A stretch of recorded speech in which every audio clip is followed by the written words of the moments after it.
ငါးတန်းနဲ့ကြောင်းထွက်ခင်ရပြီးအခုလိုမြမအောင်မြင်ဆုံးလူရှင်တော်ဖြစ်လာတဲ့ဖြူဖြူရဲ့လူမသိသေးတဲ့ဘဝအကြောင်း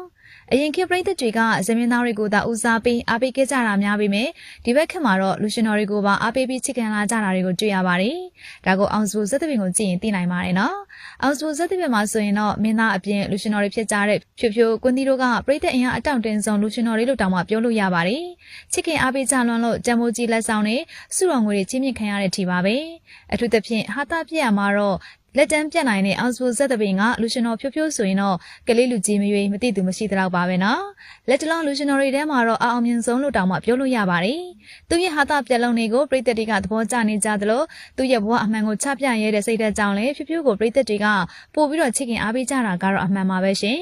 တချို့လူတွေအတွက်ဆိုရင်တော့ကိုယ့်ရဲ့အားနည်းချက်ကိုဖုံးပြီးတတ်ကြတာတဘာဝဆိုပေမဲ့ဖြိုးဖြိုးကတော့အဲ့ဒီလိုမဟုတ်ပါဘူးသူရဲ့ဘဝအမှန်ကိုပရိသတ်တွေသိအောင်လို့ပို့ပို့လင်းလင်းချပြတတ်သူပါ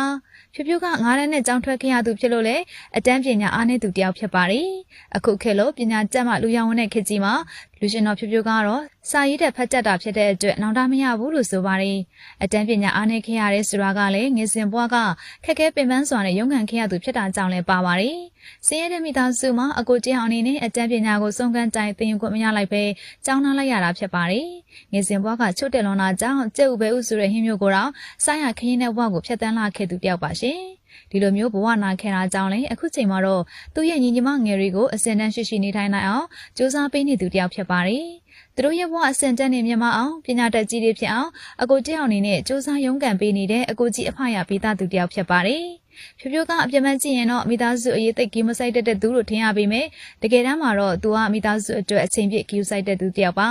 အမေဖြစ်ခြင်းနဲ့ဆန္ဒတွေကိုလည်းဖြည့်ဆည်းပေးနေတယ်လို့သူအိမ်အောင်ပြုလိုက်ရင်လည်းအမေနဲ့ညီမတွေတင့်တဲ့အိမ်အောင်ဘက်ကိုပဲရွေးချယ်မယ်ဆိုပြီးတော့ပြောထားပါတယ်ဒီလိုမျိုးမိသားစုအပေါ်မှာလူရှင်တော်အလုပ်လုပ်ပြီးတော့ဖြည့်ဆည်းပေးနေတဲ့ဖြိုးဖြိုးက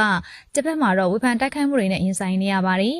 စင်မြင့်ပေါ်မှာအစီမရှိတဲ့ပြက်လုံးတွေပြက်တယ်ဆိုပြီးတော့ဝေဖန်နေကြသလိုအောင်စုဇက်တပင်မှာဖြိုးဖြိုးကိုမထားတင်တော့ဘူးဆိုပြီးတော့လည်းပြောနေကြတဲ့အထီပါပဲနော်စင်ပေါ်မှာပြက်လုံးတွေကိုလက်ကျန်းပြက်တာကြောင့်လေတခါတရံမှာတော့အတိတ်အဆောင်အမှားယွင်းလေးတွေပါသွားတတ်ပါတယ်ဒါကြောင့်လည်းပရိသတ်တွေကတော့ဖြိုးဖြိုးကိုပြက်လုံးပြက်ရမှာစင်ကျင်မှုအတွက်သတိပေးနေကြပါတယ်ပြက်လုံးပြက်ရမှာတချို့တွေခွင့်မလွတ်နိုင်စရာပြက်လုံးတွေပေါဝင်နေတာကြောင့်ဇက်စရာလည်းဖြစ်တယ်လို့ဇမင်းသားလည်းဖြစ်တဲ့အောင်စုကတောင်းပန်နေရတာဖြစ်ပါတယ်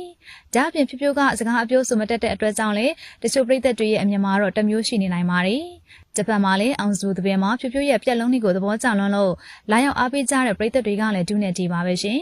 ဒီဗီဒီယိုလေးကိုကြည့်တဲ့သူတွေထဲမှာဖြိုးဖြိုးရဲ့ပြက်လုံးတွေကိုသဘောကျတဲ့သူတွေပါပါလားအခုလိုမျိုးလူသိမ့်မသိကြသေးတဲ့ငါးတန်းနဲ့ကြောင်းထွက်ခဲ့ရပြီးသူ့ဘဝအခြေအနေမှန်ကိုဖွင့်ပြောခဲ့တဲ့လူရှင်တော်ဖြိုးဖြိုးနဲ့ပတ်သက်ပြီးတော့ပရိသတ်ကြီးတို့ရော